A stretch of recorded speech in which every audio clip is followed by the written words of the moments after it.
I actually pitched to Fallon the idea of doing something around Footloose. Standing in the kitchen, watching this thing and trying to, remember these moves, and I'm looking and I'm like, sitting there trying, and I'm like, oh my God, I've created, this is gonna be terrible. This is gonna be a complete disaster. The Footloose dance scene is iconic, but few know the surprising truth behind it.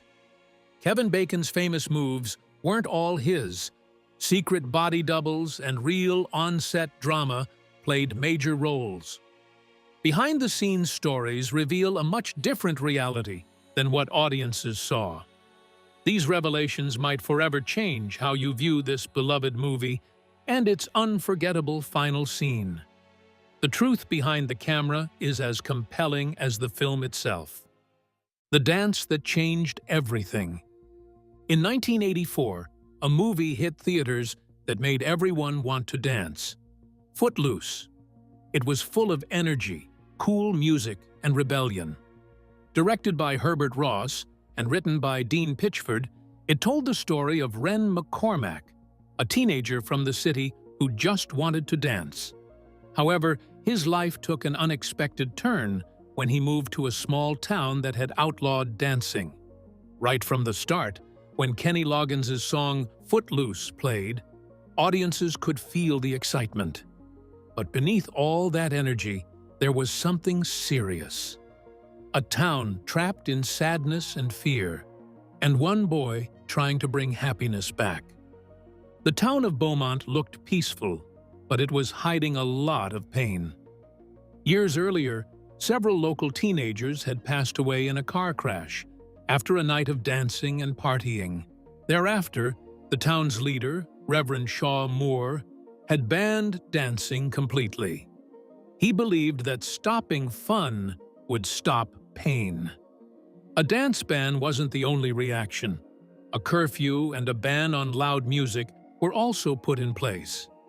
Having lost his teenage son in a highway accident linked to drinking and driving after a night of dancing, Reverend Moore tried to cope with his grief, or maybe even deny it, by controlling the joy of others.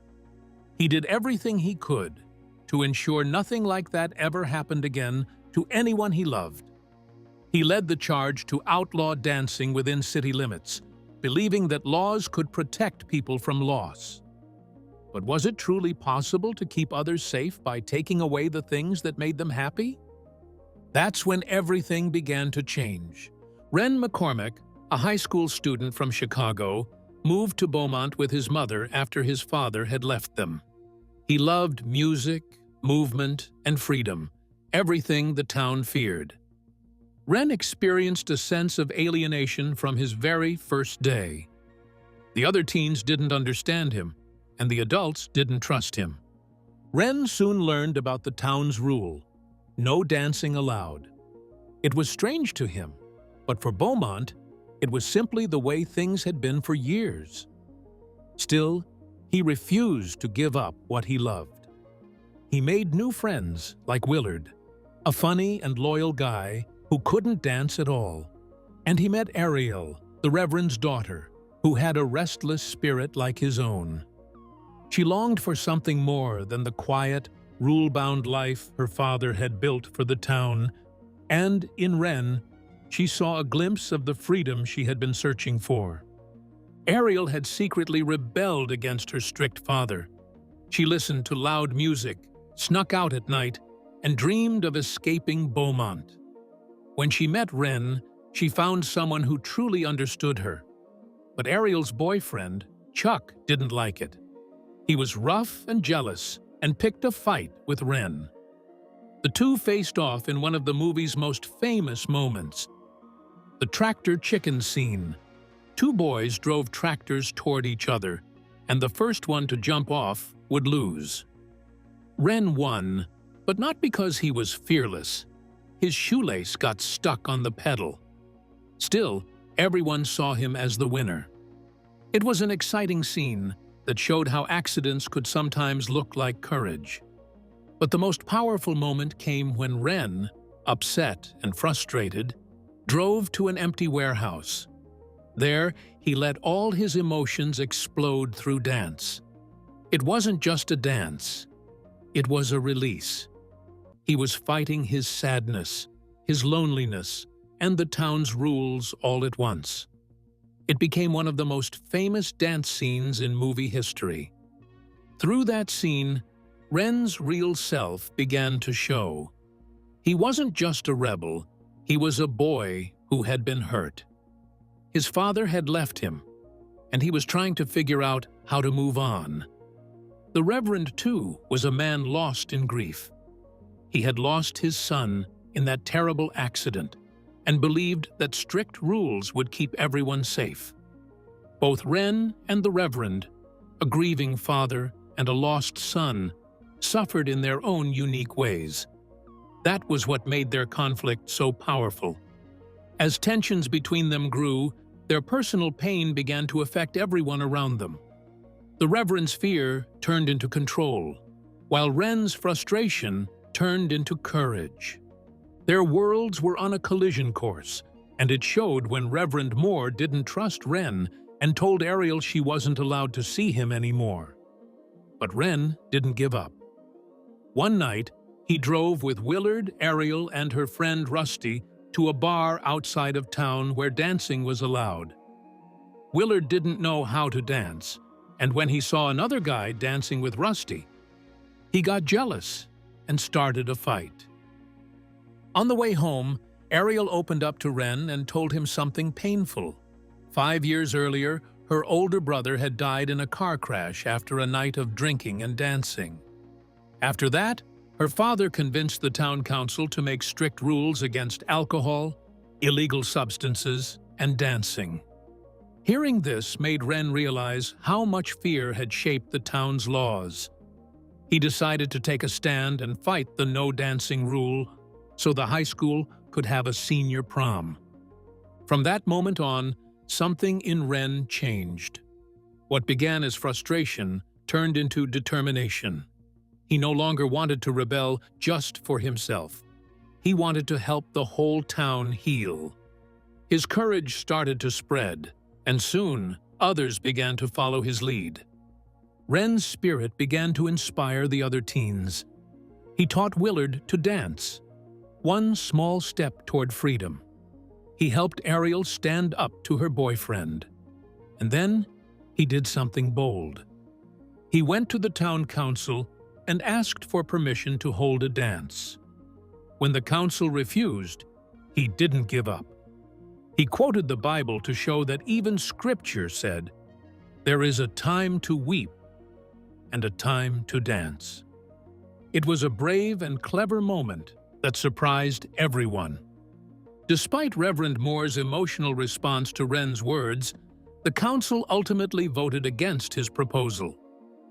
Vi, the Reverend's wife, who quietly supported Ren's cause, told her husband that he couldn't be everyone's father and that lately he had hardly been one for their daughter, Ariel.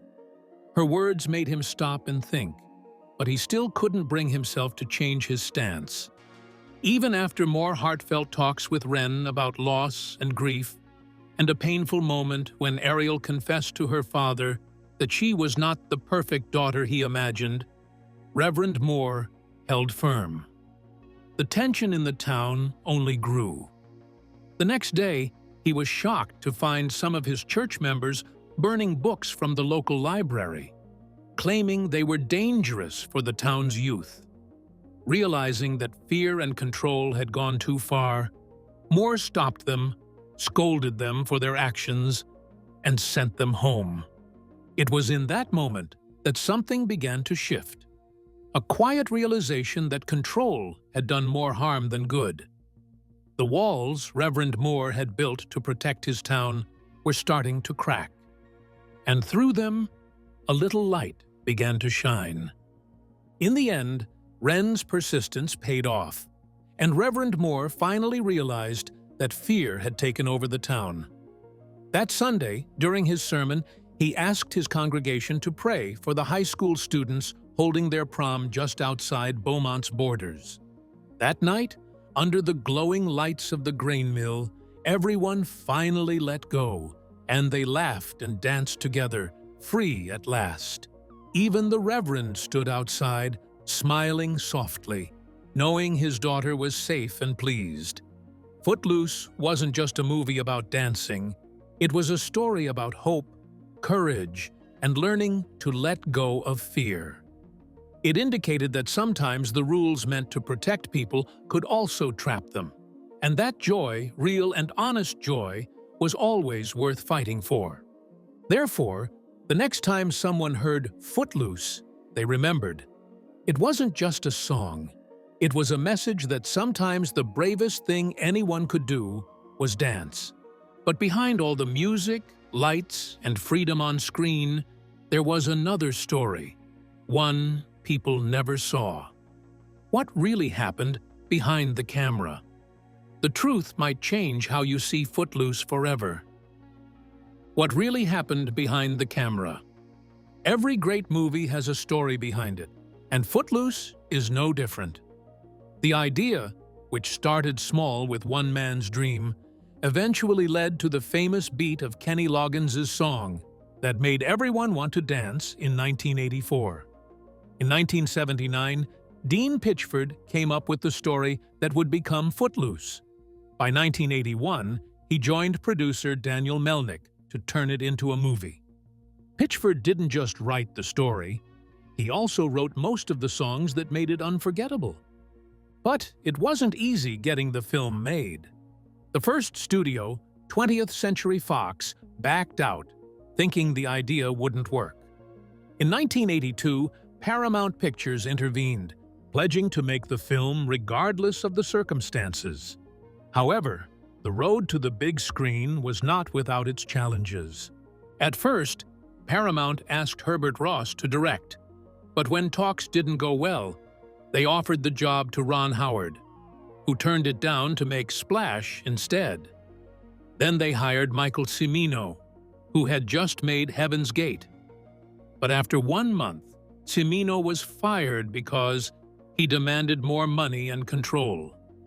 Finally, Herbert Ross came back, and this time, he stayed. He became the director who gave Footloose its wild energy and heart. But what happened behind the camera tells a whole different story from what we see on screen.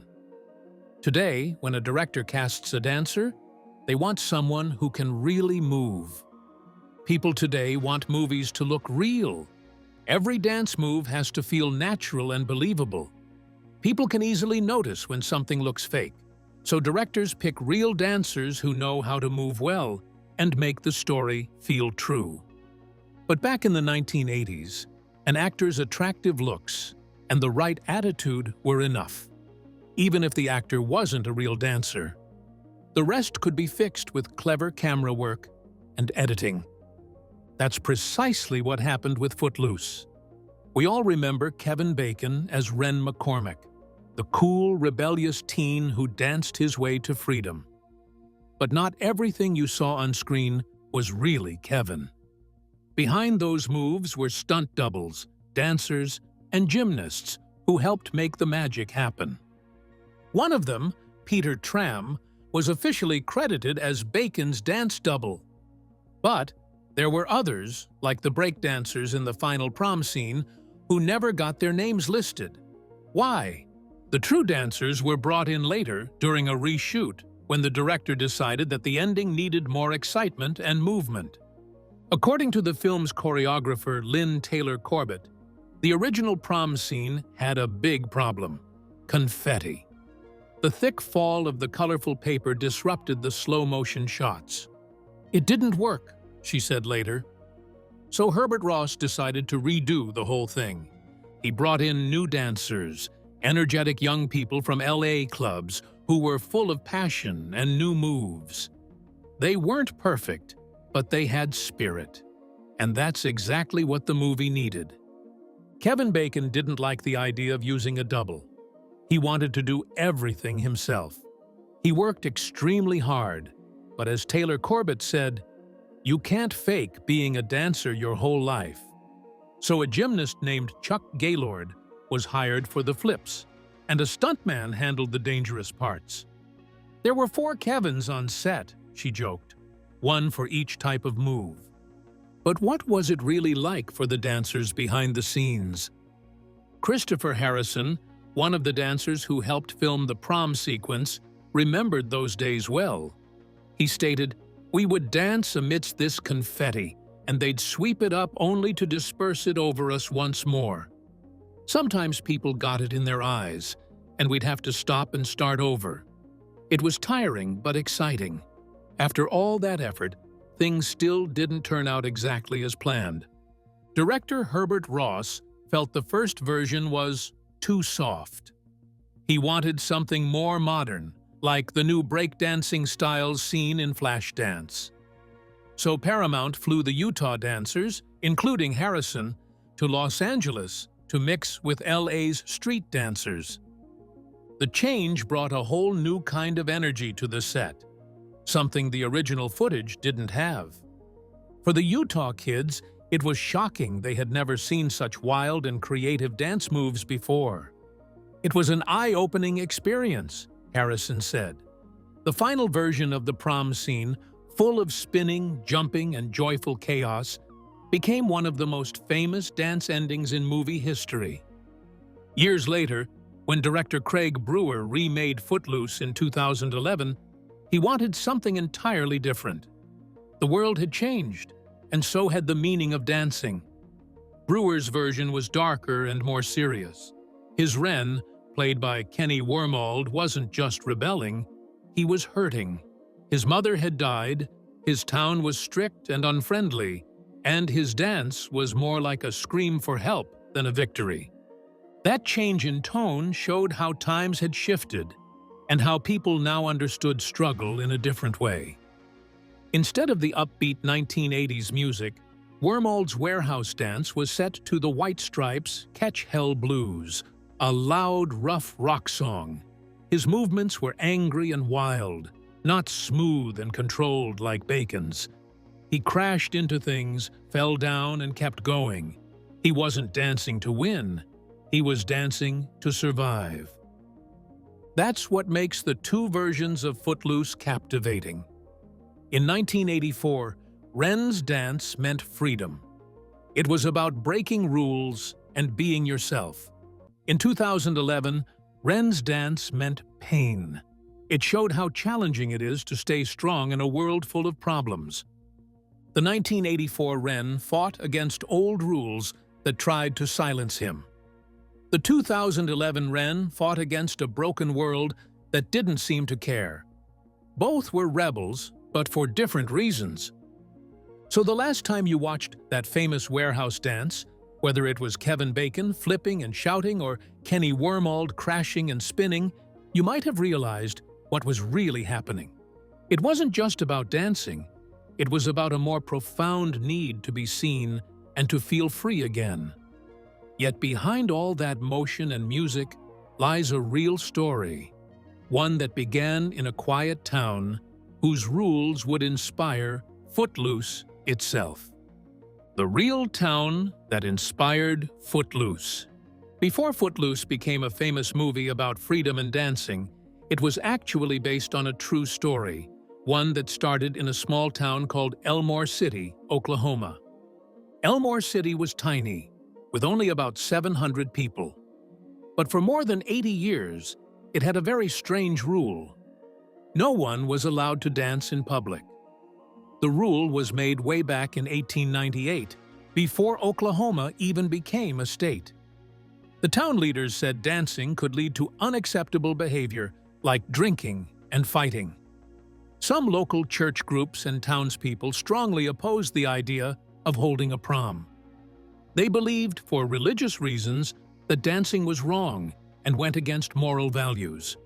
So for decades, there were no school dances, no proms, not even a simple town party with music. What would it be like to be a teenager there, growing up without the opportunity to dance at all? Then, in 1980, something big happened. The high school students decided they wanted to have a prom, their very first one. It might sound normal to us now, but back then, it was a huge deal. The adults in town were split. Some thought it was harmless fun, while others said it was sinful. The school board had to vote on whether to allow it. The vote ended in a tie, and everything came down to one man, Raymond Temple, the school board president. Everyone waited for him to speak. Finally, he said the words that would change the town forever. "Let 'em dance." That simple sentence broke an 82-year ban. The students were delighted, but also nervous. They wanted to prove to everyone that the prom would be a good, safe event. The prom took place in the school cafeteria, decorated with lights and music. They started by dancing to "Stairway to Heaven," a slow song that made everyone a little shy, but soon everyone joined in for "The Bunny Hop." It was more than just a dance. It was a moment of change for the whole town. People came from all over to see it. Reporters showed up, and the story even made it into People magazine and newspapers in other countries. The small town that once banned dancing became famous overnight. And that's where Footloose came from. The story of real teenagers who stood up for something simple but powerful: the right to dance. Today, Elmore City celebrates its history every year with a festival called Footloose Fest, where everyone dances in the streets. Now, Elmore City proudly celebrates the very thing it once banned, with the old rule against dancing long gone. But even though the town eventually embraced its new identity, the journey wasn't as simple as it looked. Beneath the celebration and pride, not everyone agreed with the change. Behind the smiles and headlines, tension was growing. Some believed the prom had opened a door that should have stayed closed. Rumors started spreading, and local church leaders began speaking out more strongly against dancing. Soon, the joyful moment that inspired Footloose turned into something much darker. What came next shocked the very people who fought for their right to dance, and it's a part of the story the world was never supposed to see. The hidden trouble behind Footloose. During filming of Footloose, several issues arose that caused tension on set. Some of the teenage extras were surprised by scenes they hadn't expected. One of the 180 high school students who worked on the film, Scott Hales, said he received a promise to appear in a PG-rated movie. But after appearing in a cafeteria scene where the dialogue included strong language, he began to doubt the promise. Other teenage extras were concerned about appearing without enough clothing in a shower scene. Payson High Vice Principal Carrie Bailey explained that most of the bare bottoms in the scene belonged to professional actors. He also said that one local student who volunteered wore a towel throughout the scene. Still, these moments caused discussion among the cast and crew. Even the ending of the film almost looked very different. Kevin Bacon revealed that originally, after Ren's iconic line, "Let's dance," the scene faded into slow motion. When the studio tested this ending, audiences didn't respond well. "Everyone wants to get up and dance at the end of this movie," Bacon explained. Because of this, nearly a year after finishing production, the cast regrouped, and the final number was completely reshot with choreographed dancers, including LLA professionals, to create the lively finale we know today. This wasn't the last change the film would face. The editing process continued beyond that point. When the movie premiered on CBS in 1987, about 10 minutes were cut for television. To obtain a PG certificate in the UK, the BBFC eliminated almost 3 minutes.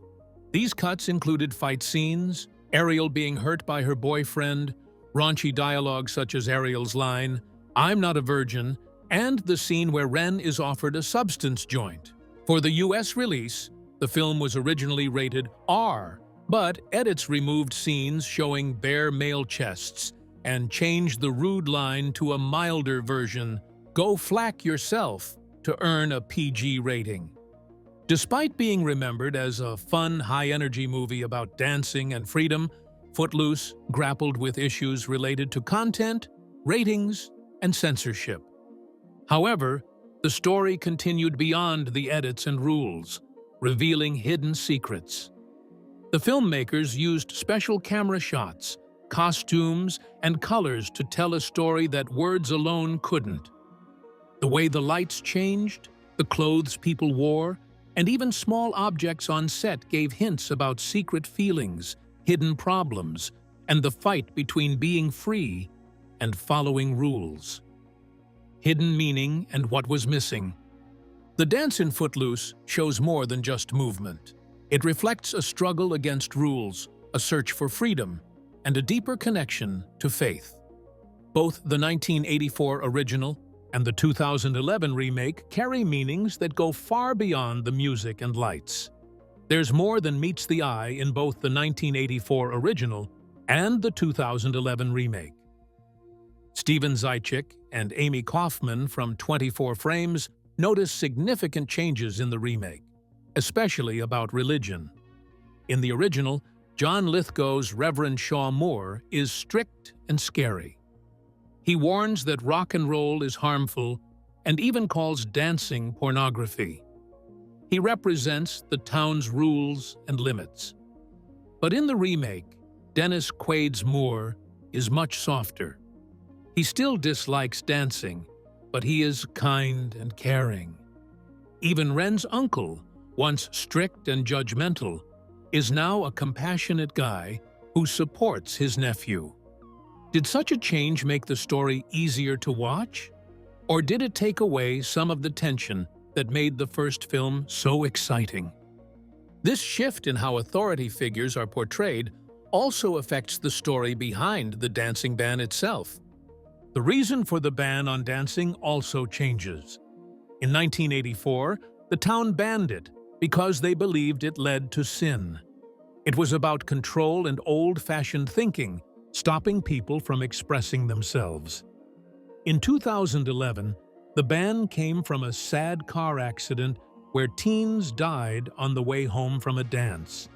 Now, the rules are about safety, not sin. Kenny Wormald even said, "We've showed the film in the Bible Belt. They love it." But does this softer reason make the story less rebellious or just more realistic?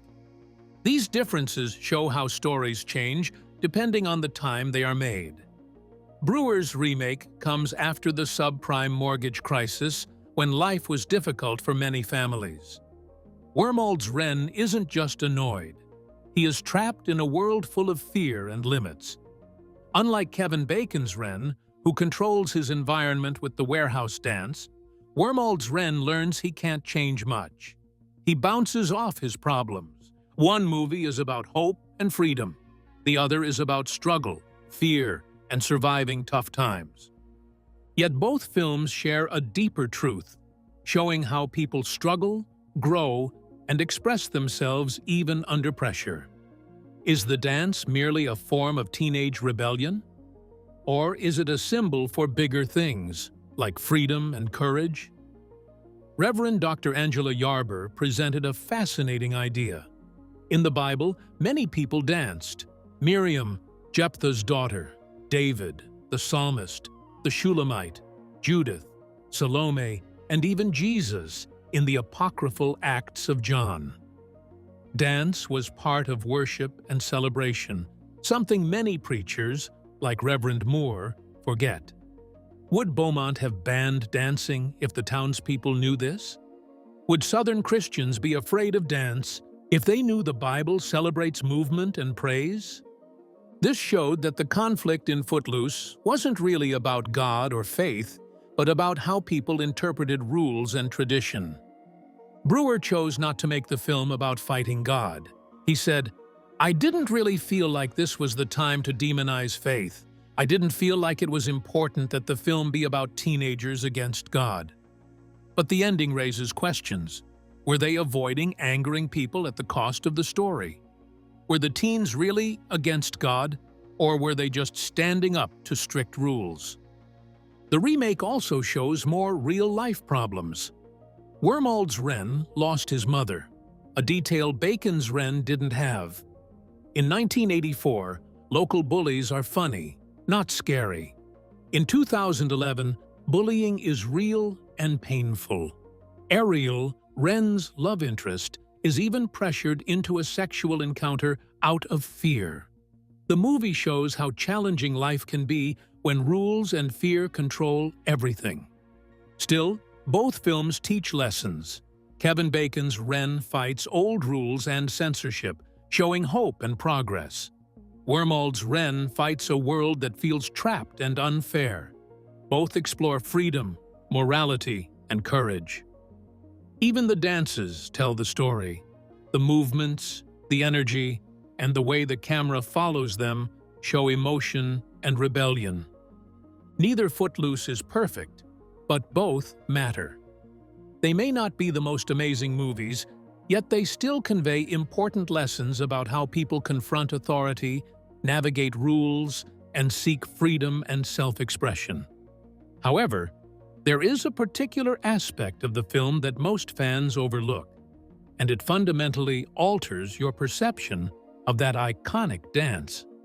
The music you never heard. The famous Footloose dance scene is known for its music, the loud drums, Kenny Loggins' voice, and the beat that makes everyone want to move. But what if the music disappeared? A YouTube edit from Mix Minus does exactly that. Instead of the song Never by Moving Pictures, we hear Kevin Bacon's grunts, heavy breathing, and the sound of his shoes sliding on the warehouse floor. At first, it seems funny or even strange, but it also shows how hard he worked. The crew even pinned his pants to make them look extra tight for some shots. Doesn't it make you wonder how much effort went into every move he made? The songs we know didn't happen by accident. Pitchford and Kenny Loggins wrote most of the Footloose soundtrack together in Lake Tahoe, Nevada. They weren't feeling well. Pitchford had strep throat, and Loggins had a broken rib. Yet they kept working. Loggins even gave Pitchford the melody for I'm Free before Pitchford went home. Isn't it amazing that some of the happiest, most exciting songs came from people who were hurting? But the story doesn't stop there. One singer added a voice that changed everything. Deniece Williams also helped make the soundtrack special. Her voice added a smooth, soulful sound that matched the story perfectly. She could relate to the film because she grew up in a small religious town similar to the kids in Footloose. The song Let's Hear It for the Boy became a big hit and made the movie even more famous. The soundtrack became bigger than the movie itself. People played songs like Footloose and Let's Hear It for the Boy everywhere, from parties to the radio. When the album was re-released in 1998, it included other hits like John Mellencamp's Hurts. The song So Good and Quiet Riot's Bang Your Head, Mental Health are featured. Even in the 2011 remake, Blake Shelton's version of Footloose kept the energy alive for a new generation. So, do you think Kevin Bacon deserved all the credit, or should his doubles share the spotlight? Drop your thoughts in the comments below, and don't forget to like, subscribe, and share. If you enjoyed this video, click on the next video.